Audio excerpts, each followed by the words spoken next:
ஏன்னா இது மாதிரி யாரும் சொல்ல மாட்டாங்க. விவசாயம் வந்து நீ கண்டுக்கிறதே கிடையாது.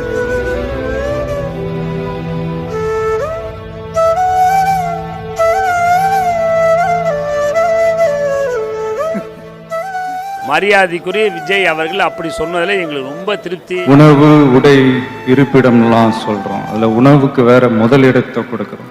ஆனா அதை கொடுக்குற விவசாயிக்கு பசி ஈஸியா தீந்துறதுனால தான் நாமளும் அவங்கள பத்தி அதிகமா நினைக்கிறது இல்லையா நம்ம தெரியும். வல்லரசு ஆவதை விட விவசாயிக்கு நல்லரசாக வேண்டும் என்று சொன்னியது எங்க வயிற்றுலலாம் பால வார்த்தை மாதிரி இருந்துச்சு.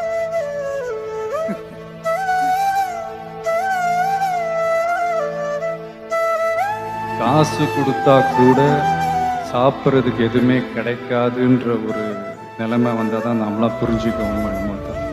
எங்களை நான்காந்தர குடிமக்களாகத்தான் பார்த்து கொண்டிருக்கின்ற காலகட்டத்தில் மரியாதைக்குரிய விஜய் அவர்கள் அப்படி சொன்னதில் எங்களுக்கு ரொம்ப திருப்தி. முதல்ல விவசாயிங்க நல்லா வாழ்கிற அரசாக மாறணும்.